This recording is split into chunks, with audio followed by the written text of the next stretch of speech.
কথা তো একটা মনে পড়ছে, এটা কি কইলে রে? কই আল্লাহ আর আইনা নাই লক্ষণ খারাপ মার হাবা কয় না রে, কই আলাইতা? ওই যুদ্ধের ময়দানে রাজার দল হারছে। যুদ্ধের ময়দানে রাজার যে সেনাপতি সৈন্যবাহিনী সব এই যুদ্ধের ভিতরে হারছে, ঠকছে বলে বুঝেন বালা, তারা ঠকছে পরে রাজমশাই সেনাপতিরে ডাক দিচ্ছে, এদিকে আসা, আপনি আমার দিকে ঘুরাবন, বেশে ভয় আপনার, আর একটু ফিরছে বল, আর কোথাও ফিরছে বল, এই ভালো হয়েছে না, হন সে হয়েছে না, এখন দেখতে সুবিধা হয়েছে মার্শাল্লাহ। আপনিও ঘুরেন না, অসুবিধা কি? আপনার বিচা আক্ষেপ থাকতো করি, মার হাবা কয় না। কথা তো একটা মনে পড়ছে, সেইটা আগে কই আলাই কইলে, আমি এক মাহফিলও গেছি, কখনো গেছি কইলে চিন্তা লাইবা কইতাম না। হ্যাঁ না, মাহফিলে গিয়া সেটা একবারে দিই সামনের ফেলফিটা বইয়া রয়েছে, তা আমি এবার কিছু ঘুরাব, এবার ঘুরে না। আমি 3 বার কিছু আমার দিকে ঘুরাবন না, আপনি চাইতে বেশ হইব, ওটা হইলে পরে আরো দুঃখ চাইবেন তো না, এবার ঘুরে না। শেষ পর্যন্ত জিজ্ঞেস কি তো আপনি ঘুরেন না গেলে, কয় চেয়ারম্যান, কয় আমি এই এলাকার চেয়ারম্যান। তো আমি কই চেয়ারম্যান হইলে ঘুরন যেত না, কয় আপনার ফের ঘুরা লাভ কি, আপনার কি এলাকার বোর্ড আছে? সব বোর্ড হইলো আমার সামনে, তো আমি আপনার ফের নাচাইয়া তারার ফের নাচা, আপনার ফের চাই থাকলে লাভ ভুগিতে কোনোভাবে এবার ঘুরাইতাম পারলাম না। না বুঝিবিল্লা কোন নাকি রে। আরেকটা কথা যে মনে পড়ছিল, হেঁটেও কি কইলে তা ওই রাজা যুদ্ধের কথা মনে আছে নিও, যুদ্ধে তারা ঠকছে সেনাবাহিনী, ঠকার পরে কথা কয় এখানে এটা বাইতে পাইবে, সেনাপতি রাজায় ডাক দিয়ে নিছে, আমার কিসের অভাব, আমার সৈন্য আছে, বন্দুক আছে, গোলা বারুদ আছে, আমার র্যাব আছে, আমার গোয়েন্দা আছে, আমার পুলিশ আছে, আমার দলীয় ক্যাডার আছে, সেনাবাহিনী আছে, এত টান থাকতে আমরা ঠকলাম কেমনে? তো ওই যারে জিগেছে, হ্যাঁ কয় স্যার গুলি করি একটারে, কথা মনে করেন, মনে আছে নি কথা, গুলি করি একটারে, একটাই পরে আবার আইয়া খেরুইলায়, জায়গা খালি হয় না, একটা মানুষ সুবহানাল্লাহ কয় না। বাংলাদেশ ভাই যে গুলি করি একটারে, একটাই পরে আর ভাই একটাও লড়ে না, আবার সেই জায়গাটাই আর একটা খেরুই জায়গায়, এটি কি ফলা ফাইন রেডি কিতা দিয়া বানাইছে কি বলি, মার হাবা কয় না তো। ওই সেনাপতিরে যখন জিগাইছে রাজায়, কথা মনে আছে নি, রাজায় জিগাইছে, এই আমরা ঠকলাম কি কারণ, আমরা কি বন্দুক নাই, গুলি নাই? এখন সেনাপতি কইতাছে, রাজমশাই আমরা কেন হারছি এটার 101টা কারণ আমি বার করছি। কয়টা? 101টা কারণ। আবু বকর ভাই কইও কিতা করছে, কই আছে, কই গেছে? আবু বকর ভাই যেখানে আসেন আইসা পড়েন, ঘোষণা। এই কথা মনে আসেনি? কয়টা কারণ, কয়টা? রাজমশাই বুঝ জ্বালাইছে, এটি বানাইছে হইতে হইতে 101টা কারণে ঠকছে।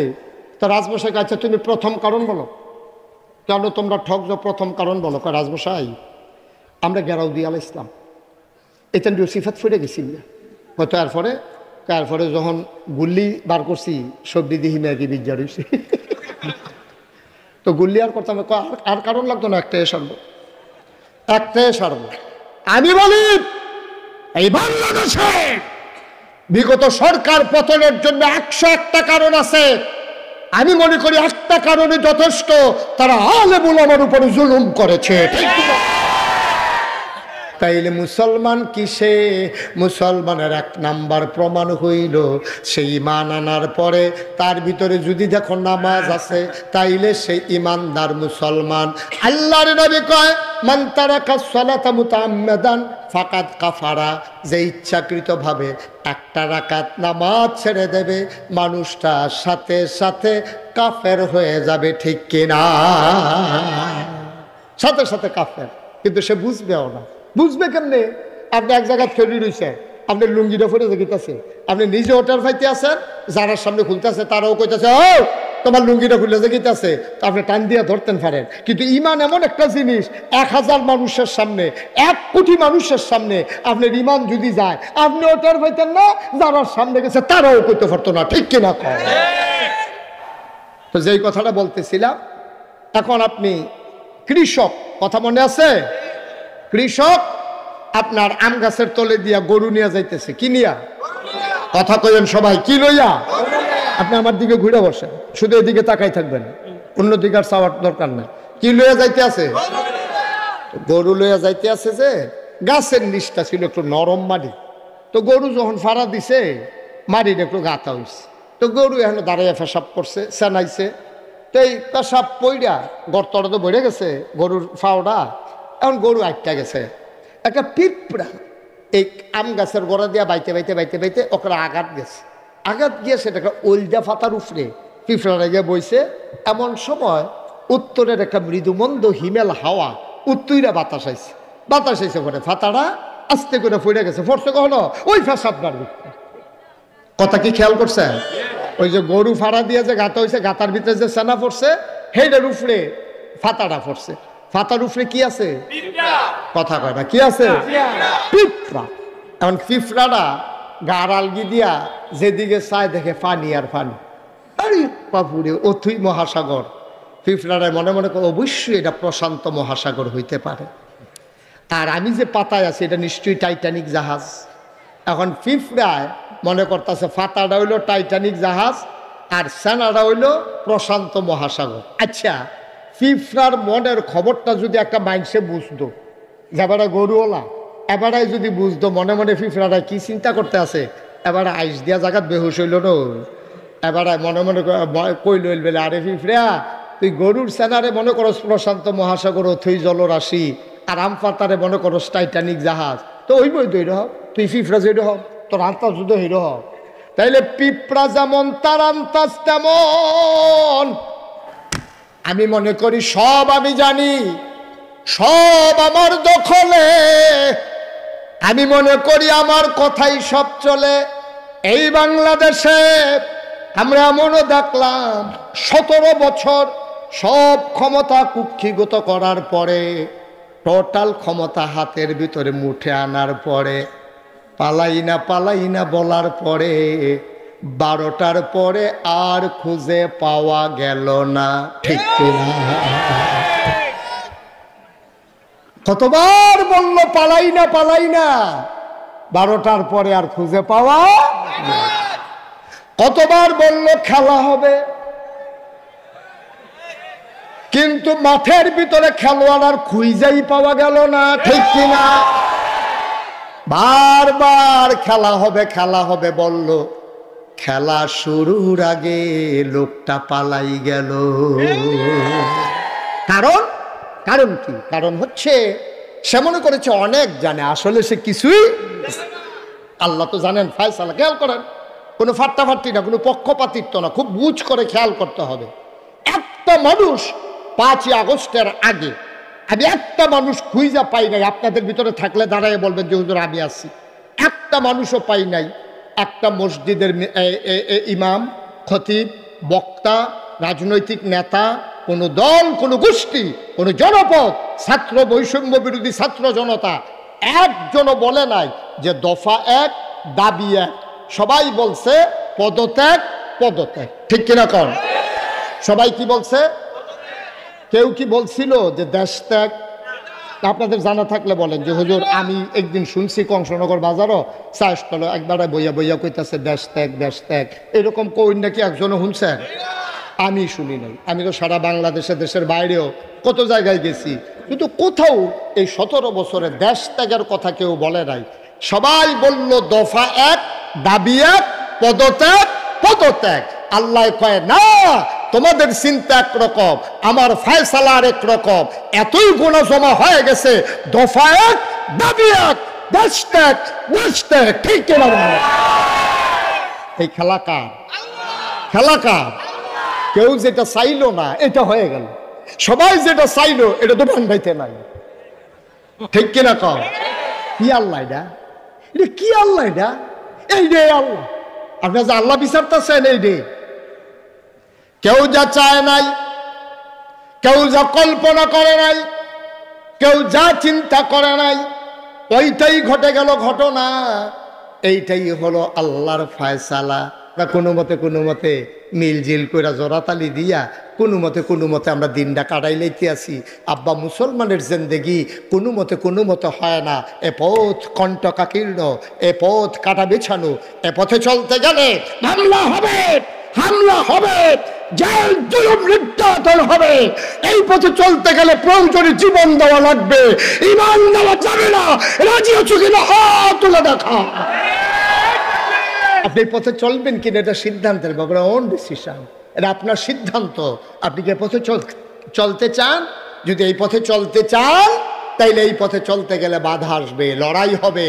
তবে লড়াই হয়েছে এতদিন একচেটিয়া মসজিদের মিম্বারগুলো থেকে আলেম ওলামাকে নামিয়ে দেওয়া হয়েছে কথা মন মতো না হলে। বক্তার সামনে থেকে মাইকগুলো কেড়ে নেওয়া হয়েছে। এতদিন খেলা হয়েছে একচেটিয়া, এখন 50-50, বাধা আসবে তো লড়াই হবে। ঠিক কিনা বলো? 1 ইঞ্চি আর ছাড় দেওয়া হবে না। অনেক হয়েছে খেলা, ঠিক কিনা কও? অনেক হয়েছে, অনেক হয়েছে। তামাশা পাইছো মনে হয় যেন তার বাহের বাড়ি আমরা মামুর বাড়ি দিতে তামাইছি। ও সুইবার দোল কহে না উদাম করে যখন চিউন জিগলে দিয়ে ফেথাত করে খিচ্ছা দেন, তার ভাইবা ফিটা কি জিনিস। কোরআন মাহফিল উপলক্ষে আজ 21 নভেম্বর, রোজ বৃহস্পতিবার, বরকতময় দিন শেষে অন্ধকারের চাদর যখন পৃথিবী ঢেকে দিয়েছে, জানান দিয়েছে রাত হয়ে গেছে, শীতের প্রকোপ শুরু হতে চলেছে। একেবারে প্রচণ্ড শীত এখনো পড়েনি, যিনি আমাদেরকে এই হিমেল হাওয়ায় ক্লান্ত, পরিশ্রান্ত, অবসন্ন এ পিঠ যখন বিছানা চায়, দু চোখ যখন ঘুম চায়, দেহ যখন আরাম চায়, সব কিছু হারাম করে দিয়ে সুজলা সুফলা সোনার বাংলাদেশের এ অজপাড়া গায়ে নিবৃত পল্লীতে কুলু কুলু বেগে বয়ে যাওয়া গোমতী নদীর তীরবর্তী জায়গায় যিনি আমাদেরকে এই এলাকার হাজার হাজার মানুষ থেকে যাচাই করে, বাছাই করে, করুণা করে, দয়া করে, মায়া করে, সকল প্রকারের ঝামেলা থেকে মুক্ত রেখে, অসুস্থতা থেকে সুস্থ রেখে যিনি আমাদেরকে আজকে কবুল করে নিলেন, আলিশা মাবুদের দরবারে অবনত মস্তকে সশ্রদ্ধ চিত্তে হৃদয়ের সবটুকুন আবেগ, উচ্ছ্বাস, ভালোবাসা, আবেগ উজাড় করে দিয়ে মাবুদের শিখানো কালেমা দিয়ে চিৎকার করে সবাই পড়ি আলহামদুলিল্লাহ। জনাব সাহেবে সদর, আজকের এই মাহফিলের জনাব সভাপতি, বীর মুক্তিযোদ্ধা মোহাম্মদ আব্দুর রৌফ ভুইয়া। আজকের প্রধান অতিথি জনাব শেখ আবদুল্লাহ আল মামুন। প্রধান মেহমান আমার আদরের ধন কলিজার টুকরা নাগাইশ দরবার শরীফ মজলিসে সুর আর অন্যতম সদস্য জনাব ডাক্তার মোহাম্মদ মানির হোসেন। প্রধান পৃষ্ঠপোষক জনাব মোহাম্মদ জহিরুল কাইয়ুম ভুইয়া। এশার নামাজের পরে কথা বলেছেন সুদূর ঢাকা থেকে আগত হাফিজ আবু হানিফ আনোয়ারি চাঁদপুরি। কথা বলেছেন আমার পূর্বে সামান্য সময়, এলাকার মানুষ তো এর দূরে সারব। আমার প্রিয় ভাই জনাব হজরত মাওলানা আবু বকর সিদ্দিক উপস্থিত, এই এলাকার বিভিন্ন মসজিদের ইমাম সাহেবান, ওলামাই কেরাম, প্রিয় পরিচালক আমার আদরের ধন কলিজার টুকরা মোহাম্মদ কামরুল হাসান, উপস্থিত এই এলাকার মুরব্বিয়ানে আজম, কলিজার টুকরা যুবকেরা, পর্দার আড়ালের আমার মা ও বোনেরা, সবার প্রতি আমার আবারও আন্তরিক সশ্রদ্ধা সালাম। আসসালামু আলাইকুম ওয়া রাহমাতুল্লাহি ওয়া বারাকাতুহু।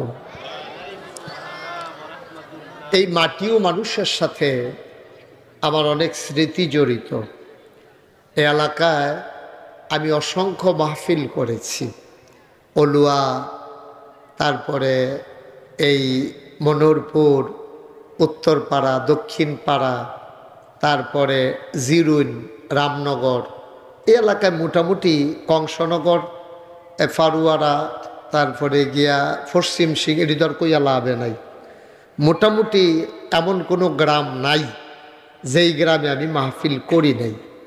স্বাভাবিকভাবে আপনাদের সাথে আমার দীর্ঘদিনের একটা সম্পর্ক, আর আমি জনপদেরই মানুষ। আমার বাড়ি যেহেতু ব্রাহ্মণপাড়া উপজেলায়, আপনারাও ব্রাহ্মণপাড়ার সন্তান, সেই সুবাদে আমরা একই এলাকার মানুষ। আল্লাহ তাবারক ওয়া তাআলা আমাদের সবাইকে কবুল করুক, সবাই পড়েন আমিন। বন্ধুগণ, মাশাআল্লাহ অনেক আলোচনা হয়েছে। আবু বকর সিদ্দিক ভাই মাগরিবের পরে একবার করেছেন, আবার সামান্য একটু সময় আপনাদেরকে বিরক্ত করেছেন। মাঝে আনোয়ারি সাহেব লম্বা সময় আলোচনা করেছেন। গতকালকেও আপনারা আলোচনা শুনেছেন। তা আমি লম্বা সময় আপনাদেরকে আটকে রাখব না। আমি চেষ্টা করব মূল কিছু কথা বলার জন্যে। এ পরিবর্তিত সময়ে নতুন স্বাধীন বাংলাদেশে যে কথাগুলো জাতি গঠনে আমাদের দায়িত্ব কর্তব্য, আমরা কি করা দরকার এই নতুন বাংলাদেশ বিনির্মাণে, সেই সম্পর্কে কোরআন এবং হাদিসের আলোকে যৎকিঞ্চিত আলোচনা। ওয়ামা তৌফিকি ইল্লা, আল্লাহ যেন কবুল করে, সবাই পড়েন আমিন। মনোহরপুরের মাহফিলের একটা বৈশিষ্ট্য হলো, যত বড় প্যান্ডেলই করুক, আমি যতবার এসেছি আমার জীবনে, যে আমি সব বছরই দেখেছি যে প্যান্ডেল যত বড় হোক, এটা মনে হয় যেন একটা ফাট্টাফাট্টি, যে তোমরা বড় করতে পারবা, আমরাও দেখবা ইয়া খেয়ে রইলাম, এরকম একটা বাবার কি। হ্যাঁ, এই জন্য এটা কোনো বছরে দেখলাম, এই বছর কি প্যান্ডেল আগের থেকে তো বড়ই হয়েছে মনে হয় না? অনেক বড়, অনেক বড়, অনেক বড়। আমি তো কই কিছু বড়, এটা দিদি কয় অনেক বড় বিলে। তা আগে এটা হইছে, ছোটবেলা যেই ফুলও উঠতে সাহস করতাম না, মনে হয় হ্যানতে ফললে মরে যায়, সেই ফুল উঠতে হ্যানতে ফাল দিয়েছে, কিচ্ছু হয় না। এটা বয়সের কারণে ছোট জায়গাটারেও আরো ছোট মনে হয়, বড়টারও ছোটর মতো লাগে। কি হলো কথা কি স্যার? এদিক দিয়ে একটু সরেন তো। এই ছেলে, এই তুমি কথা বললো কেন? আস্তে আস্তে চুপ। তোমার কথা বলাটা সুন্দর হয় নাই, তুমি এইভাবে কথা বলাটা সুন্দর হয়েছে, এটা মাহফিল দো। আমি তো দেখতেছি, আমি বলতেছি, তুমি যেমনি কথা কইছ, তুমি ফলাফানের লোকে কাজিয়া লাগলে কি তা করো কি? কোনি খাওয়াই না খাচ্ছ তা নাই, দুধরে বইয়া যাও, আবার কথা কয়। আমিন কন। আমাকে একটু সুযোগ দিতে হবে। হ্যাঁ, আমরা পরস্পর কথা বলবো না। না, এখন মাইক ভালো আছে, আমি আরাম পাচ্ছি। ভিতরে শুনতে পাচ্ছেন? Okay fine. আর দরকার কি? ওই কামরুলে কয় স্পিকারটি যে আনলাম ভাড়া তো দেওয়ান লাগবো, বাজে না দি। এটা এত চিন্তা করো না কামরুল, তুমি বেশি হিসাবই হয়ে গেছো। তুমি মারহাবা কন, জোরে, আরো জোরে। তুমি আমরা মন্ডার ফের তারা কি জোর করে গেছে? তোমরা আওয়াজ করে কইবা, যেটা কইটা কই লইয়া পড়বা। বলেন সুবহানাল্লাহ, বলেন আলহামদুলিল্লাহ, আল্লাহু আকবার। সবাই পড়েন আমিন। সামনের বছরে যখন প্যান্ডেল করা হবে, কামরুল মনে রাখবা, প্রতি বাসে 4টা করে টিউব দিবা। এমনি দিছো আবার হেমনে দিবা, তখন এই অন্ধকার অন্ধকার দেখা যাবে না। যেমন আমি পেছনের লোকগুলাকে দেখতে পাচ্ছি না। আপনারা দয়া করে কথা বললেন না, কেউ একটা শব্দ করবেন না। একবার ছেলে বসা, হাসতে আওয়াজ করবেন না। সবসময় ভাল লাগে না, একটু পরিবেশ করে দিতে হবে, একটা শব্দ যেন না হয়। পড়েন সুবহানাল্লাহ, বলেন আলহামদুলিল্লাহ, বলেন আল্লাহু আকবার। শুকরিয়া আদায় করলাম কার? করব কার? করে যাব কার? লস না লাভ? কম না বেশি? প্রমাণ আছে নাকি নাই? আমার আল্লাহ রাব্বুল আলামিন কোরআনুল কারীমে কত সুন্দর করে ওয়াজ করে দিলেন। আল্লাহ বলেন, লা ইন শাকারতুম লা আযীদান্নাকুম, ও দুনিয়ার মানুষ, নিয়ামত পেয়ে যদি শুকরিয়া আদায় করবে, যেই নিয়ামত পেয়ে শুকরিয়া আদায় করবে, ওই শুকরিয়া আদায়ের কারণে আমার আল্লাহ ওই নিয়ামত বহুত গুণে বাড়িয়ে দেবেন। বলেন সুবহানাল্লাহ। খরগোশের মতো কান খাড়া করে, মাছের মতো নিষ্পলক নয়নে এদিক সেদিক না তাকিয়ে আমরা মনোযোগের সাথে কথা শুনবো ইনশাআল্লাহ। কারণ আমি যেহেতু এই এলাকার মানুষ, এই এলাকায় কি সমস্যা এটা আমি যত জানি, এই যে আমার আগে যে বক্তা আনোয়ার, উনি এত জানে না, কারণ আমি হলাম ফল্লি চিকিৎসকের মতো। কারণ আমি হলাম এই এলাকার লোকাল বক্তা। আমার বাড়ি নাগাইশ, আপনারা বাড়ি মুন্নারপুর। কোনাচ্চা দৌড় দিলে বেশিক্ষণ লাগতো না, ঘুরে আইসি দেখিয়া না কেন কাছাকাছি। এখন আমরা সবাই মনোযোগের সাথে শুনবো। এবারে যা করতে আছে, এবারে কি ওয়াজ শুনতে আছে আপনার মনে হয়? এটা কি ওয়াজ শুনানোর লক্ষ্য? মোবাইলটা বন্ধ করেন, সবার মোবাইল বন্ধ। যারা হাতে ধরে রাখছেন সবগুলো মোবাইল, 3বার কর লাগবো এটা। হ্যাঁ, সবার মোবাইল বন্ধ। ইউটিউবে হাজার হাজার ওয়াজ আছে, কথা বুঝেন নাই আপনি? বন্ধ করেন। হ্যাঁ, লাইভ তো পত্রিকাত লাইভ কি এতখানা দেখাইব পত্রিকা? ও সাংবাদিক, আচ্ছা তো লইলেন না, খালি আমার দিকে ধরে রাখবেন, ঘুরাবেন না। আপনি তো পুরাটা মাহফিল, আমি তো কি তারে আমার মাথা ঘুরাই গেলে পরে না দিয়ে এবার ঘুরে আমিও ঘুরি। সবার মোবাইল বন্ধ করো। বাবা কথা শুনতে হবে তো, আমি তো তোমরা শত্রু না, তো তোমার লাভে তো কইতে আছি। হ্যাঁ বেড়ায় আইসে পত্রিকা দিতে, এবার কোনো ওয়াজ শুনতে আইসে না, এবারে পত্রিকা দিতেই আইসে, এবার কোনো ওয়াজ হলো হইতো না। কারণ এবার একবার চাইলে আমার ফাইল 50 বার সাউন্ড লাগবো, মোবাইলের ফাইল উঠেনি, ভিতরে আসেনি না, কোনাচ্ছে হয়ে গেছে গা। এটা করতে করতে এবারে কারো ওয়াজ শুনতে পারবো নি, তো এবারে না শুনতে চাইলে আমরা জোর করে হন। তোমরা বন্ধ করো, তোমরা যারা সাধারণ শ্রোতা সবাই বন্ধ করো। উনি পত্রিকার জন্য ইয়ে করতেছে, তো আপনি শুরুটা দিয়ে বন্ধ করে দিয়ে, শুরুটা দিয়ে বন্ধ করে দিয়ে। আপনারটা আমাকে ডিস্টার্ব ফিল করছি আমি, আমার কাছে ভাল লাগতেছে না এটা। আমি যখনই নজর দিই দেখি একটা মোবাইল দেখা যায়, আপনারা দেখা যান। আর এমন তো না যে আপনার চেহারাও সুন্দর, আপনি তো সুন্দরই। সবাই কন আমিন। জি, আপনাকে বন্ধ করে দিতে হবে, একটা পর্যায়ে বন্ধ করে দিতে হবে, এটা রাখা যাবে না। বন্ধুগণ, আমরা এখন কোরআনের ভিতরে ঢুকবো। ছেলে, আমরা এখন কোরআনে ঢুকবো। ঢোকার আগে মারদুদ শয়তান থেকে ফানাহ চাই, যিনি রহমান যিনি রহিম, তার নামে চলো শুরু করি, সবাই পড়ি।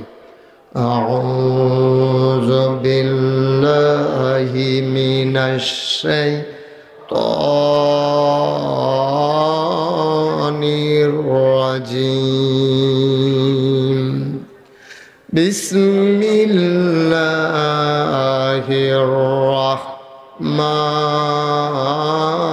রাহমানির রাহিম। মারদুদ শয়তান থেকে ফানাহ চাই, যিনি রহমান যিনি রাহিম, তার নামে শুরু করি। বন্ধুরা আমার, ভাইরা আমার, আমার আল্লাহ রাব্বুল আলামিন এই দুনিয়ার ভিতরে মানুষ করে বানানোর পরে কোন পথে গেলে মানুষ জান্নাত পাবে, কোন পথে চললে জাহান্নামে চলে যাওয়া লাগবে, এই সম্পর্কে মানুষের যত জ্ঞান, তার চাইতে কোটি কোটি তুলনাহীন জ্ঞান আমার আল্লাহর, ঠিক কিনা? মানুষ বানিয়েছেন কে? বন্ধ কর। কে বানিয়েছেন মানুষ? সহজ, একেবারে কঠিন ওয়াজের দরকার নেই। তাইলে মানুষ কেমনে চললে ভালো হবে, এটা কি মানুষ জানে না আল্লাহ জানে? আল্লাহ। সবাই কথা বলেন, ছেলে, এটা মানুষ কেমনে চললে ভালো হবে, কোন পথে চললে মানুষ জান্নাতে যাবে, কোন পথে চললে জাহান্নামে যাওয়া লাগবে, কোন পথে আলো, কোন পথে অন্ধকার, কোন পথে শিরক বিদআত, কোন পথে তাওহীদ রিসালাত, কোন পথে কুফর আর কোন পথে ইসলাম, এই বিষয়টা মানুষ জানে না। মানুষের জ্ঞান বড় কম। মানুষের জ্ঞান সীমাবদ্ধ। ওরা সামনে তাকাইলে পেছনে দেখে না, ডাইনে তাকালে বামে দেখে না। আমি যদি এখন বলি গত বৃহস্পতিবারে আমরা কি দিয়ে ভাত খেয়েছি, একজন মানুষও মনে করে বলার ক্ষমতা নাই, ঠিক কিনা? গত বৃহস্পতিবারে রাতের বেলা আমরা কি দিয়ে ভাত খেয়েছিলাম আমাদের কারো মনে নাই। সামনে চাইলে পেছনে দেখি না, ডাইনে তাকাইলে বামে দেখি না। আর আগামীকাল কি হবে এটা জানার তো ন্যূনতম কোনো সম্ভাবনাও। তাইলে বুঝে গেল মানুষের জ্ঞান কি বেশি না কম? সামান্য একটু জ্ঞান মানুষের, এই জ্ঞান নিয়ে মানুষ অহংকার করে। চায়ের স্টলে বসলে চায়ের স্টল গরম করে ফেলে। কথা শুনলে মনে হয় ওর চাইতে বুঝের মানুষ বোধহয় এই এলাকায় নাই। কিন্তু ভাই আপনি জানেন না আপনার জ্ঞান কত কম। আপনি এটা বুঝেন না বলেই আপনি এত কথা বলেন, ঠিক কিনা? এক কৃষক, খুব খেয়াল, এক কৃষক একটা গরু নিয়ে আম গাছের তলে দিয়া যাইতেছে। কি গাছ? কথা বলে না, কি গাছ? ভাই আপনি তো সাংঘাতিক বিরোধ, আমার তো মাহফিল করতে দেবেন না। আপনি নিজে তো এটা ধরে রাখছেন, আরেক বেড়ারে বেড়াইয়া ধরতে আছে। আপনার লাইভ করা লাগবে না ভাই, সরি, এক্সট্রিমলি সরি। আপনি এটা বন্ধ করেন, লাগবে না। আমার ওয়াজ লাইভ লাগতো না। আমার মানুষে যে দূরসিনে দূরে সারবো এটাই লইতাম পারি না। রায়ন এটা বন্ধ করেন, বিরক্ত করতেছে। হ্যাঁ একটু অনুমতি দিছি দেখে হ্যাঁ যা শুরু করছে। আরেক বেড়ারে জনলের কান্দ যাতা দিয়ে যাবে। লম্বা ছিল না জনলে, যাতা দিয়ে বাচ্চা বানাই লিয়েছিলাম। একবারে বন্ধ, পিন পতন নিস্তব্ধতার মাঝে কথা হবে, বিরক্ত করা যাবে না। একটা মাহফিল সাজানো কত কষ্টকর, যারা সাজায় তারা বুঝে। আমরা এক দুইজনের জন্য তো মাহফিলটা নষ্ট করে দিতে পারবো না। খুব মনোযোগের সাথে শুনবেন। এখন একটা সেকেন্ড সময়ের মূল্য অনেক দাম বেশি, ঠিক কিনা কম? তো যেই কথাটা বলতেছিলাম, এখন আপনি কৃষক, কথা মনে আছে? কৃষক আপনার আম গাছের তলে দিয়া গরু নিয়ে যাইতেছে। কি নিয়া? কথা কইেন সবাই, কি লইয়া? আপনি আমার দিকে ঘুরে বসেন, শুধু এদিকে তাকাই থাকবেন, অন্যদিকে আর চাওয়ার দরকার নেই। কি লইয়া যাইতে আছে? গরু লইয়া যাইতে আছে। যে গাছের নিচটা ছিল একটু নরম মাটি, তো গরু যখন ফাড়া দিছে মাটির একটু গাঁথা হয়েছে। তো গরু এখন দাঁড়াইয়া পেশাব করছে, সেনাইছে। তো এই পেশাব পইরা গর্তটা তো বেড়ে গেছে গরুর ফাওড়া। এখন গরু আটটা গেছে। একটা পিঁপড়া এই আম গাছের গোড়া দিয়া বাইতে বাইতে বাইতে বাইতে ওখানে আঘাত গেছে। আঘাত গিয়ে সেটাকে ওলদা ফাতার উপরে পিঁপড়াটা গিয়ে বইছে। এমন সময় উত্তরের একটা মৃদুমন্দ হিমেল হাওয়া উত্তইরা বাতাস আইছে করে ফাতাটা আস্তে করে পড়ে গেছে। ফরছে কখনো ওই ফেসাবটার ভিতরে। কথা কি খেয়াল করছে? ওই যে গরু ফাড়া দিয়ে যে গাঁথা হয়েছে, গাঁথার ভিতরে যে সেনা পড়ছে, সেইটার উপরে ফাতাটা পড়ছে। ফাতার উপরে কি আছে? কথা কয় না, কি আছে?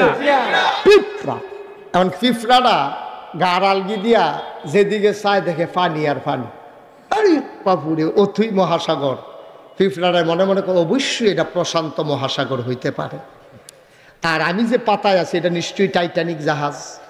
এখন পিঁপড়ায় মনে করতেছে ফাতাটা হইলো টাইটানিক জাহাজ আর সেনাটা হইলো প্রশান্ত মহাসাগর। আচ্ছা, পিঁপড়ার মনের খবরটা যদি একটা মাইন্ডসে বুঝতো, এবারে গরুওয়ালা এবারে যদি বুঝতো মনে মনে পিঁপড়াটা কি চিন্তা করতে আছে, এবারে আইস দিয়া জায়গাত বেহুশ হইল না, এবারে মনে মনে কইল বেলে, আরে পিঁপড়া তুই গরুর সেনারে মনে করস প্রশান্ত মহাসাগর অথই জলরাশি, আর আম পাতারে মনে করস টাইটানিক জাহাজ।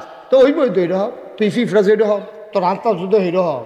তাইলে পিঁপড়া যেমন তার আন্তাজ তেমন আমি মানুষ হিসাবে যেই চিন্তা করি, আমি মনে করি আমি কত বিশাল চিন্তা করি। ওই পিঁপড়ার চিন্তা যেমন ওই মানুষের কাছে, আর মানুষের চিন্তা আর আল্লাহর কাছে তার চাইতে আরো ছোট, ঠিক কিনা? আমি মনে করি সব আমি জানি, সব আমার দখলে। আমি মনে করি আমার কথাই সব চলে। এই বাংলাদেশে আমরা এমনও দেখলাম 17 বছর সব ক্ষমতা কুক্ষিগত করার পরে টোটাল ক্ষমতা হাতের ভিতরে মুঠে আনার পরে পালাই না বলার পরে 12টার পরে আর খুঁজে পাওয়া গেল না, ঠিক কিনা? কতবার বলল পালাই না, 12টার পরে আর খুঁজে পাওয়া, কতবার বলল খেলা হবে,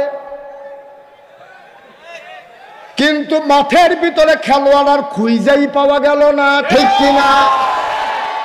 বারবার খেলা হবে বলল, খেলা শুরুর আগে লোকটা পালাই গেল। কারণ কি? কারণ হচ্ছে সে মনে করেছে অনেক জানে, আসলে সে কিছুই। আল্লাহ তো জানেন ফায়সালা। খেয়াল করেন, কোনো ফাট্টাফাট্টি না, কোনো পক্ষপাতিত্ব না, খুব বুঝ করে খেয়াল করতে হবে। একটা মানুষ 5ই আগস্টের আগে আমি একটা মানুষ খুঁজা পাই নাই, আপনাদের ভিতরে থাকলে দাঁড়ায় বলবেন যে হুজুর আমি আছি। একটা মানুষও পাই নাই। একটা মসজিদের ইমাম, খতিব, বক্তা, রাজনৈতিক নেতা, কোনো দল, কোনো গোষ্ঠী, কোনো জনপদ, ছাত্র, বৈষম্য বিরোধী ছাত্র জনতা একজনও বলে নাই যে দফা 1 দাবি 1। সবাই বলছে পদত্যাগ, ঠিক কিনা কন? সবাই কি বলছে? কেউ কি বলছিল যে দেশ ত্যাগ? আপনাদের জানা থাকলে বলেন যে হুজুর আমি একদিন শুনছি কংসনগর বাজারও চাষতলা একবারে বইয়া কইতাছে দেশ ত্যাগ, এরকম কই নাকি একজনও শুনছেন? আমি শুনি নাই। আমি তো সারা বাংলাদেশে, দেশের বাইরেও কত জায়গায় গেছি, কিন্তু কোথাও এই 17 বছরে দেশ ত্যাগের কথা কেউ বলে নাই। সবাই বলল দফা 1 দাবি 1 পদত্যাগ। আল্লাহ কয় না, তোমাদের চিন্তা একরকম, আমার ফায়সালা আরেক রকম। এতই গুনাহ জমা হয়ে গেছে, দফা 1 দাবি 1 দেশ ত্যাগ, ঠিক কিনা? এই খেলা কার? কেউ যেটা চাইলো না এটা হয়ে গেল, সবাই যেটা চাইলো এটা তো ভাঙাইতে নাই, ঠিক কিনা কম? কি আল্লাহ এটা কি আল্লাহ এটা? এই রে আল্লাহ, আপনার যে আল্লাহ বিচারতেছেন এই রে। কেউ যা চায় নাই, কেউ যা কল্পনা করে নাই, কেউ যা চিন্তা করে নাই, ওইটাই ঘটে গেল ঘটনা। এইটাই হলো আল্লাহর ফায়সালা। ভাই, মজা মারার দিন নাই, এটা থেকে শিক্ষা নেওয়া লাগবে।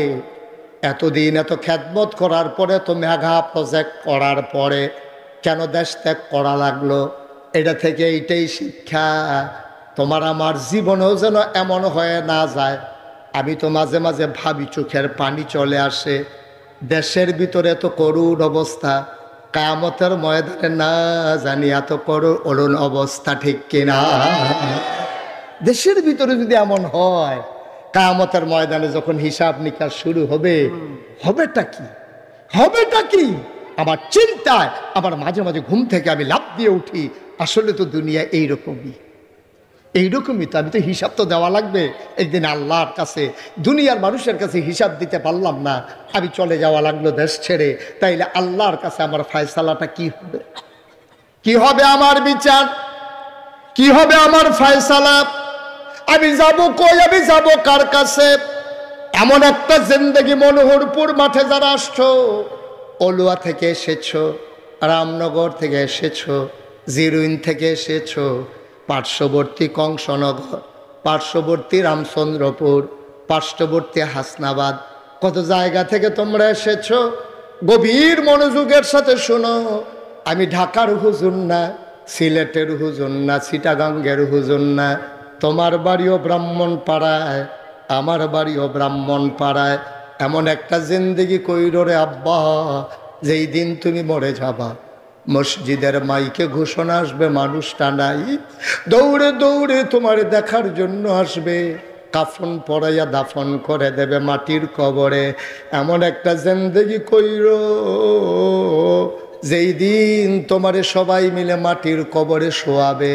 সবাই দেখো মাটির কবর, তুমি যেন কবরে গিয়া দেখো মাটির কবর মাটি নাই, মাটির কবর জান্নাতের টুকরা হয়ে গেছে। এমন একটা জিন্দেগি আমরা চাই নাকি চাই না? এত সুন্দর মানুষ কেন এটা? আরো আছে মনে রাখছ? আচ্ছা মাশাআল্লাহ, দেখছেন কি সুন্দর সুন্দর মানুষ আমার বাইরে দিয়া বইয়া রয়েছে। মারহাবা কয় না রে? না না, এটা আওয়াজ হইতো না তাহলে।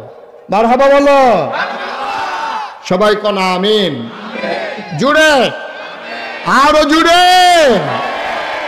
এবার আমরা একটা ফায়সালায় পৌঁছি। হ্যাঁ, ও মন্নার ফুটতে যদি কেউ কংসনগর বাজারও যাইতো চায় তার আড়া হইব একরকম, কেউ যদি ফসিং যাইতো চায় তার আড়া হইব আরেক রকম, কেউ যদি আবিদপুর যাইতো চায় তার আড়া হইব আরেক রকম, ঠিক কিনা কও? কেউ যদি মন্নার ফুটতে আটটা কুমিল্লা যাওয়ার লাগে, তার যদি কেউ যে আসেননি ভালো বালাপুরে জিগিটা টাইম ফেসে না বিচাইরা এগুলো তো রুগী মুড়ে জিজ্ঞাতে আমরা বালাপুরে জিগাইতেছে। এবার বালাপুরে জিগেলেও ভাল লাগে না, কেউ সিঙ্গারা খাইতে কইলেও মজা লাগে না, কারণ এবার আর চিন্তা হইলেও যাওয়ান লাগবো কখনো। এই তো বুঝা লাইছে, কেউ যখন চিন্তা করে খালি গান্ডা ভরি হেই ফাটটা যাইতাম পারলে সারে।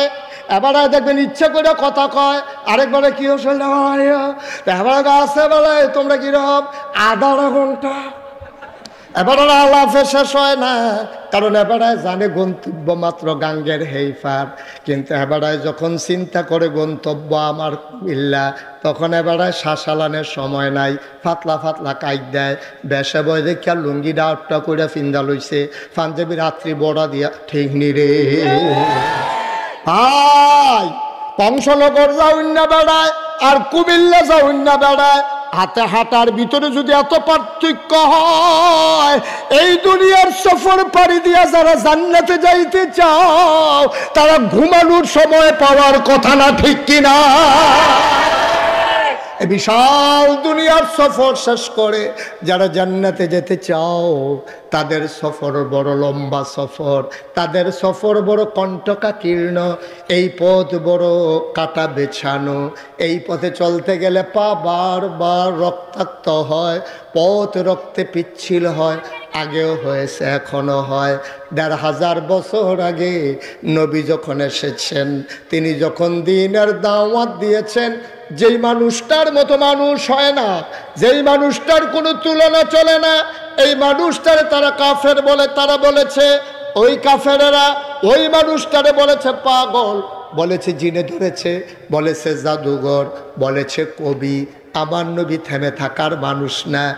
জেলখানার ভিতরে ছিল নবী ৩.৫ বছর, তারপরও নবী মক্কায় থাকতে পারলেন না। খেয়াল করে দেখেন, নবীর জন্ম মক্কায়, কৈশোর মক্কায়, শৈশব মক্কায়, তারুণ্য মক্কায়, যৌবন মক্কায়, বিয়ে করলেন মক্কায়, নিজের বাড়ি মক্কায়, শ্বশুর বাড়ি মক্কায়, বেয়াইর বাড়ি মক্কায়, ব্যবসা করলেন মক্কায়, লেনদেন করলেন মক্কায়, তিনি থাকতে পারলেন না মক্কায়, চলে যাওয়া লাগলো মদিনায়। অথচ মনোহরপুর জন্ম, মনোহরপুর শৈশব, মনোহরপুর কৈশোর, মনোহরপুর যৌবন, মনোহরপুর খেলার মাঠে তার তারুণ্য, মনোহরপুরে তার নিজের বাড়ি, মনোহরপুর তার শ্বশুর বাড়ি। সেই ইসলাম মানার কারণে মনোহরপুর ছেড়ে মাদাইয়া চলে যাওয়া লাগছে, এমন একটা মানুষও এই মনোহরপুর গ্রামে নাই, ঠিক কিনা? আমার নবী পারলেন না, তুমি পারলা কেমনে? তো আমার নবী পারলেন না, মুশতাক ফৈজি পারল কেমনে? মুশতাক ফৈজি নাগাইশ সাইরা মনোহরপুর আওয়া লাগে না, মনোহরপুরের মানুষ নাগাইশ ছেড়ে ওই মনোহরপুর ছেড়ে নাগাইশ যাওয়া লাগে না। আমার নবী কেন মক্কা ছেড়ে মদিনায় যাওয়া লাগে ভাই? কারণটা কি? কারণ একটাই, আমার নবী আপোষ করে নাই। তিনি তেলকে তেল বলেছে, পানিকে পানি বলেছে, সত্যকে সত্য বলেছে, মিথ্যাকে মিথ্যা বলেছে, কালোকে কালো বলেছে, সাদাকে সাদা বলেছে, অন্যায়কে অন্যায় বলেছে, ন্যায়কে ন্যায় বলেছে। তুমি আমি যাওয়া লাগে না কেন? আমরা আপোষ করে ফেলেছি, ঠিক কিনা? আমরা কোনো মতে মিলজিল করে জোড়াতালি দিয়া কোনো মতে আমরা দিনটা কাটাই লইতে আসি। আব্বা মুসলমানের জিন্দেগি কোনো মতে হয় না। এ পথ কণ্টকাকীর্ণ, এ পথ কাটা বিছানো, এ পথে চলতে গেলে হামলা হবে, জেল জুলুম নির্যাতন হবে। এই পথে চলতে গেলে প্রয়োজনে জীবন দেওয়া লাগবে, ঈমান দেওয়া যাবে না। রাজি আছো কিনা হাত তুলে দেখা।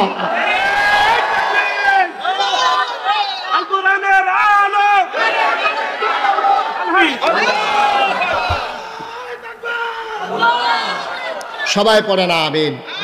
এই পথটাই এমন, আপনি এই পথে চলবেন কিনা এটা সিদ্ধান্তের ব্যাপারে, ওন ডিসিশন, এটা আপনার সিদ্ধান্ত। আপনি কি পথে চলতে চান? যদি এই পথে চলতে চান তাইলে এই পথে চলতে গেলে বাধা আসবে, লড়াই হবে। তবে লড়াই হয়েছে এতদিন একচেটিয়া মসজিদের মিম্বারগুলো থেকে আলেম ওলামাকে নামিয়ে দেওয়া হয়েছে কথা মন মতো না হলে। বক্তার সামনে থেকে মাইকগুলো কেড়ে নেওয়া হয়েছে। এতদিন খেলা হয়েছে একচেটিয়া, এখন 50-50, বাধা আসবে তো লড়াই হবে, ঠিক কিনা বলো? 1 ইঞ্চি আর ছাড় দেওয়া হবে না। অনেক হয়েছে খেলা, ঠিক কিনা কও? অনেক হয়েছে, অনেক হয়েছে। তামাশা পাইছো মনে হয় যেন তার বাহের বাড়ি আমরা মামুর বাড়ি দিতে তামাইছি। ও সুইবার দোল কহানো উদাম করে যখন চিউন জিগলে দিয়ে ফেট করে করে খিচ্ছা দেন, তার ভাইবা ফিটা কি জিনিস, ঠিক কিনা কও? তামাশার একটা শেষ আছে বেড়া, খালি জিন খেটটা ফুটে রইছি রে। আল্লাহ যেন মাফ করে, সবাই করা আমিন, জুড়ে কওয়া আমিন। নাই নাই অন্যায় নাই, ইমাম সাহেবের চাকরি নাই। আরে আজব কারবার, ইমাম সাহেবের চাকরি না কয় কি তো ইমাম সাহেবের চাকরি নেই কেড়ে ফাঁকনা কথা কয়, এবার বিলে ফাঁকনা কথা কয়। তুই কাঁচা কথা করছিস কি? তুইও ফাঁকনা কথা করছা। এই কারবার বাংলাদেশে গেছে নাকি যায় নাই? ভাই সাহেব একটু চিন্তা করে চললে, মন যা চায় তা করে। পরিণতি ভালো না তো, পরিণতি শুভ না, পরিণতি অশুভ, পরিণতি খুব খারাপ, রেজাল্ট ভালো আসে না। অন্যায়ের রেজাল্ট কখনো ভালো হয় না, ঠিক কিনা কয়? আমরা গ্রাম দেশে একটা কথা কয়, কয় ক্ষেতের সাহা ক্ষেতে ভাঙ্গে, লাইলে তুলো না, লাইলে তুলে না। আপনি দেখেন গোটা পৃথিবী, সভ্য পৃথিবী শুরু হওয়ার পর থেকে 2024 সাল পর্যন্ত আপনি America, Britain, France, Germany, European, American যত সভ্য দেশ আছে আপনি তালাশ করে দেখেন যে একটা সরকার বদলের পরে 313 জন মেম্বার অফ পার্লামেন্ট একসাথে পালাই গেছে, পৃথিবীর ইতিহাসে নাই, ঠিক কিনা বলো? তবে আপনার তারা গেল করে খাইতে আবার জিগায় কে রেগেছে খাইতে তার কেমনে ফটো নইল ওই যে এই কারণে কথা তো একটা মনে পড়ছে, এটা কি কইলে তামরে কই আল্লাহ আর আইনা নাই লক্ষণ খারাপ মার হাবা কয় না রে কই আলাইতা। ওই যুদ্ধের ময়দানে রাজার দল হারছে, যুদ্ধের ময়দানে রাজার যে সেনাপতি সৈন্যবাহিনী সব এই যুদ্ধের ভিতরে হারছে, ঠকছে বলে বুঝেন বালা, তারা ঠকছে পরে রাজমশাই সেনাপতিরে ডাক দিচ্ছে, এদিকে আসা, আপনি আমার দিকে ঘুরাবন, বেশে বয় আপনার, আর একটু ফিরছে বল, আর একটু ফিরছে বল, এই ভালো হয়েছে না, হন সব হয়েছে না, এখন দেখতে সুবিধা হয়েছে মার্শাল্লাহ। আপনিও ঘুরেন না, অসুবিধা কি? আপনার বিচার আক্ষেপ থাকতো করি মার হাবা কয় না, কথা তো একটা মনে পড়ছে, সেইটা আগে কই আলাই কইলে। আমি এক মাহফিলও গেছি, কখনো গেছি কইলে চিন্তা লাইবা কইতাম না। হ্যাঁ না মাহফিলও গিয়া সেটা একবারে দিই সামনের ফেলফিটা বইয়া রয়েছে, তা আমি এবার কিছু ঘুরাব, এবার ঘুরে না। আমি 3 বার কিছু আমার দিকে ঘুরাবন না, আপনি চাইতে বেশ হইব না হইলে পরে আরো দুঃখ চাইবেন তো না, এবার ঘুরে না। শেষ পর্যন্ত জিজ্ঞাসা কি তো আপনি ঘুরেন না গেলে কয় চেয়ারম্যান, কয় আমি এই এলাকার চেয়ারম্যান। তো আমি কই চেয়ারম্যান হইলে ঘুরন যেত না, কয় আপনার ফের ঘুরা লাভ কি, আপনার কি এলাকার বোর্ড আছে? সব বোর্ড হইলো আমার সামনে, তো আমি আপনার ফের না চাইয়া তারার ফের না চাই আপনার ফের চাই থাকলে লাভ ভোগী কোনোভাবে এবার ঘুরাইতাম পারলাম না, না বুঝিবিল্লা নাকি রে। আরেকটা কথা যে মনে পড়ছিল হেঁটেও কি কইলে তা ওই রাজা যুদ্ধের কথা মনে আছে নিও, যুদ্ধে তারা ঠকছে সেনাবাহিনী, ঠকার পরে কথা কয় এখানে এটা পাইতে পাইবে সেনাপতি রাজায় ডাক দিয়ে নিছে, আমার কিসের অভাব, আমার সৈন্য আছে, বন্দুক আছে, গোলা বারুদ আছে, আমার র্যাব আছে, আমার গোয়েন্দা আছে, আমার পুলিশ আছে, আমার দলীয় ক্যাডার আছে, সেনাবাহিনী আছে, এত টান থাকতে আমরা ঠকলাম কেমনে? তো ওই জারি জিগেছে, হ্যাঁ কয় স্যার গুলি করি একটারে, কথা মনে করেন, মনে আছে নি কথা, গুলি করি একটারে, একটাই পরে আবার আইয়া খেরুইলায় জায়গা খালি হয় না, একটা মানুষ সুবহানাল্লাহ কয় না। বাংলাদেশ ভাই যে গুলি করি একটারে একটাই পরে আর ভাই একটাও লড়ে না, আবার এই জায়গাতে আর একটা খেয়ে রই জায়গায় এটি কি ফলা ফাইন রেডি কিতা দিয়া বানাইছে কি করি মার হাবা কয়না তো। ওই সেনাপতিরে যখন জিগাইছে রাজায়, কথা মনে আছে নি? রাজায় জিগাইছে এই আমরা ঠকলাম কি কারণ, আমরা কি বন্দুক নাই গুলি নাই? এখন সেনাপতি কইতাছে রাজমশাই আমরা কেন হারছি এটার 101টা কারণ আমি বার করছি। কয়টা? 101টা কারণ। আবু বকর ভাই কইও কিতা করছে? কই আছে? কই গেছে? আবু বকর ভাই যেখানে আসেন আইসা পড়েন ঘোষণা। এক কথা মনে আসেনি? কয়টা কারণ? কয়টা? 101টা। রাজমশাই বুঝ জ্বালাইছে এটি বানাইছে হইতে হইতে 101টা কারণে ঠকছে। তো রাজমশাই আচ্ছা তুমি প্রথম কারণ বলো, কেন তোমরা ঠকছো প্রথম কারণ বলো। কয় রাজমশাই আমরা গেরাও দিয়ে আলাইছিলাম এটা সিফাত ফুটে গেছি হয়তো, তারপরে যখন গুল্লি বার করছি সবজি দিহি ম্যাগি বিজ্ঞা রয়েছে তো গুল্লি আর করতাম আর কারণ লাগতো না, একটাই সারবো, একটাই সারবো। আমি বলি এই বাংলাদেশে বিগত সরকার পতনের জন্য 101টা কারণ আছে। আমি মনে করি একটা কারণে যথেষ্ট, তারা আলেম উলামার উপরে জুলুম করেছে। এরপরে আর কোনো কারণের দরকার নেই। বাহির 100 ফুট রে বাহিরি লাগতো না, একটাই সারবো। কারণ একটা আলেমের আহা সহ্য করার মতো ক্ষমতা তোমার নাই। এই বাংলাদেশে আমরা দেখেছি জেলখানাগুলোতে যেখানে থাকার কটকার ছিল চুর ডাকাত বদমাইশ, সেই জায়গার ভিতরে জেলখানাগুলো ভরে গেছে আবার আলেম ওলামা দিয়া। ঠিক কি না? তুমি আলেমের চোখের পানি দেখেছো? আর আল্লাহর নবী কি কয় তুমি শুনছো? আল্লাহর নবী কয় লা হিজাবা বাইনাহু ওয়া বাইনাল্লাহ। ওই যার উপরে তুমি জুলুম করছো তারে কয় মাজলুম। ওই মাজলুমের মাঝে আল্লাহর মাঝে কোনো পর্দা নাই। ওই মাজলুম যখন আল্লাহ বলে ডাকটা দেয়, ডাকটা দিতে দেরি, ওই ডাক কবুল হইতে দেরি হয় না। ঠিক কিনা? একটা ডাক যথেষ্ট। আলেমের একটা চোখের ফোটার, এক ফোঁটা চোখের পানি সাংঘাতিক বিষয়, সাংঘাতিক বিষয়। ভাই আপনাদেরকে অনুরোধ করে কইয়া যায়, মসজিদের মুয়াজ্জিন হোক, মসজিদের মুয়াজ্জিন হোক, মসজিদের ইমাম সাহেব হোক, মক্তবের হুজুর হোক, আলেম ওলামারে কথা বলতে সাবধান। আলেম ওলামারে কথা বলতে সাবধান। আলেম ওলামারে চিৎকারি মারবা, আলেম ওলামারে মস্কারা করবা, এই আহা সহ্য করার ক্ষমতা কারো নাই। কারণ আল ওলামা ওয়ারাসাতুল আম্বিয়া, ওলামায়ে কেরাম নবীর ওয়ারিস। উলামায়ে কেরামকে বলবা তো নবীকে বলা হবে। ঠিক কিনা কয়? তামাশা মন যা চায় তা করবা, সামনে যা পাও খাইয়া চুইরা লাইবা। এটা হজম হইব না, এটা বুঝ করে খাওয়ান লাগে না। আহা কি শুরু করলেন আপনারা? কি ছেড়ে দেবো আমি ভাই? মুসলমান মন দিয়ে শোনো, আমরা সবাই মিলে বলেছিলাম আমরা জান্নাতে যেতে চাই, চাই নাকি চাই না? ভাইয়ারা আমার, ১৫০০ বছর আগে আমার নবী কত সুন্দর একটা ওয়াজ করেছে। নবীজি বলছেন তুমি 6টা কাজের জামানত দিবা।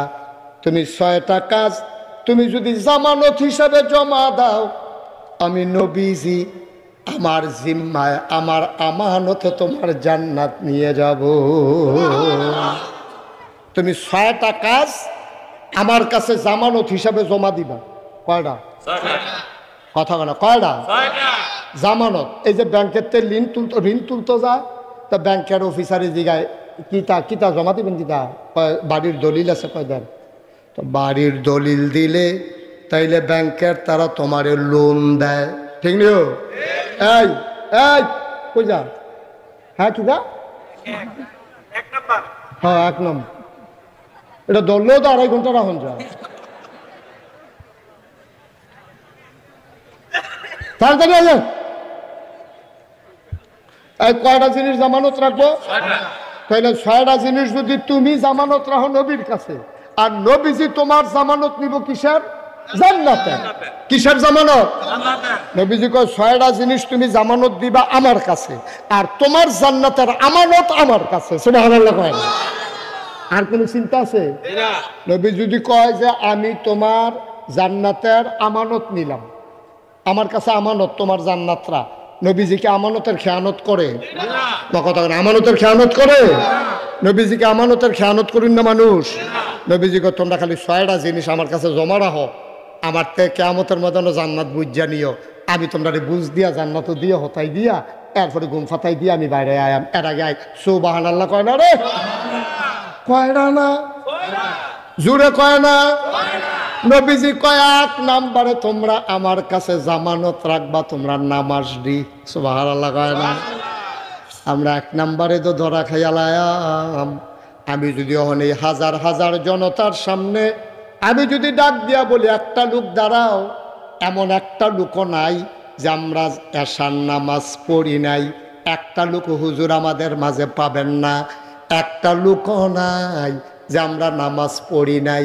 আমার ধারণা মিনিমাম 50% লোক, মিনিমাম 50% লোক, অর্ধেক মানুষ আজকে এশার নামাজ পড়ে নাই, পড়ার সম্ভাবনাও নাই। ঠিক কিনা? যাবাটা জুড়ে ঠিক কইছে, এবারে এই বুধ শুরু হয়েছে, এবার গণা শুরু কর, মাশাআল্লাহ মারহাবা কর। কিন্তু এখানে অর্ধেক আপনি মোবাইল একটু রেখে দিতে হবে, একটা একসাথে যত ব্রেইনিয়ন সব কাম একলো হয় না। আপনি ওয়াজ হতেন পারতেন না, এই যে কিতা কইছি কইতেন পারতেন না। হন আমিন কন, জোরে কন, আরো জোরে।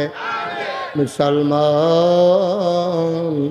1 নম্বরে নবীর কাছে জামানত দিতে হবে নামাজ। একটা মানুষ, খুব খেয়াল, গভীর মনোযোগ, একটা মানুষ ঈমান আনার পরে তার 1 নম্বর কাজ হলো নামাজ। 12টায় সে ঈমান আনছে, দিনের 12টায় সে পড়ছে লা ইলাহা ইল্লাল্লাহু মুহাম্মাদুর রাসূলুল্লাহ আশহাদু আল্লা ইলাহা ইল্লাল্লাহু ওয়াহদাহু লা শারীকা লা ওয়া আশহাদু আন্না সাইয়্যিদানা হাবিবানা মাওলানা মুহাম্মাদান আবদুহু ওয়া রাসূলুহু সাল্লাল্লাহু আলাইহি ওয়াসাল্লাম। কয়টা ঈমান আনছে? কয়টায়? 12টায়। কথা কয় না, কয়টায়? আপনাদের মনোযোগ নষ্ট হয়ে গেছে? কয়টায়? 12টায় মানুষটা ঈমান আনছে, 12:15 মনুরপুর মসজিদের ভিতরে আজান দিছে। খুব খেয়াল, 12টায় মানুষটা ঈমান আনছে, 12:15 মসজিদের ভিতরে আজান দিছে। তাইলে এই মানুষটা মুসলমান না কাফের জানার জন্য 1 নম্বর কাজ হইল তার নামাজ। সুবহানাল্লাহ বলবেন না? কারণ আমরা দেশ এই কেড়ায় মুসলমান কেড়ায় কাফের বুঝন কেমনে? থোতার যদি দাড়ি থাকে, মাথার যদি টুপি থাকে, গাও যদি পাঞ্জাবি থাকে, তৈলেতে মুসলমান। তো আমি পাঞ্জাবি গাও দন, হিন্দুও যদি পাঞ্জাবি কিনা গাও দেয়, এটা কি তার জন্য কি কোনো বাংলাদেশে আইনের এমন কোনো আইন আছে যে হিন্দু পাঞ্জাবি গাও দিতে পারতো না? এরকম কোনো আইন আছে নিও? আচ্ছা, আপনি কবেন যে হুজুর হিন্দু যে পাঞ্জাবি গাও দেয় এটি একটু বাইকটা চাইয়া গাও দেয়, আপনারা যে হুজুরটা লম্বা ডি পড়েন এটি কোনো হিন্দুরা গাও দেয় না? কিরে দিলে দেখ না দিলে নাই, এই পাঞ্জাবিটা লম্বা পানিতে খুব দূর লাগে, তে গিয়া সেরা মেস্তরিরে কইব, ওই ইয়ারে দর্জিরে কইব যে ভাই আমি একটা টাকনু পর্যন্ত পাঞ্জাবি পাবো না, কয় গজ কাপড় লাগবে আপনাকে দূর কইয়া দেন। তো আপনি এত গজ কাপড় দিলে আপনার পাঞ্জাবি এই পর্যন্ত লম্বা বানাই দিব। 10টা হইলে টুপি পাওয়া যায়, তাই যদি আমি টুপি কিনতাম না তাহলে আরও মাগনা পাওয়া যায়। কংসনগর বাজারও গিয়া দেখবা ও আলের লগের মধ্যে টুপি টাঙিয়ে রাখছে, তে মাথার দিবা দিয়া সেরা মনে নাই কইয়া বাড়ি ইয়া ফল। হ্যাঁ মনে নাই কইয়া ফলে তোর কোনো দোষ নাই, জানে যদি কেউ ডাক দেওয়া কয় কি তো তুমি মসজিদে মনে থাকে স্বাস্থ্য তো আর কি তুমি দোষের মুক্ত। মনে নাই কইয়া টুপি মাথার দিয়া লাইবা, কাপড় কুদ্দুর বাড়াইয়া পাঞ্জাবি লম্বা বানাই লাইবা।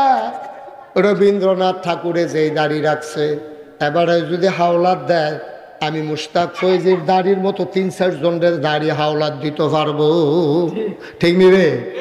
তাইলে এবার সহজ কথা তাইসা পড়েন, দাড়ি দিয়া মুসলমান না, টুপি দিয়া মুসলমান না, তারপরে গিয়া পাঞ্জাবি দিয়া মুসলমান না, তাইলে মুসলমান কিসে?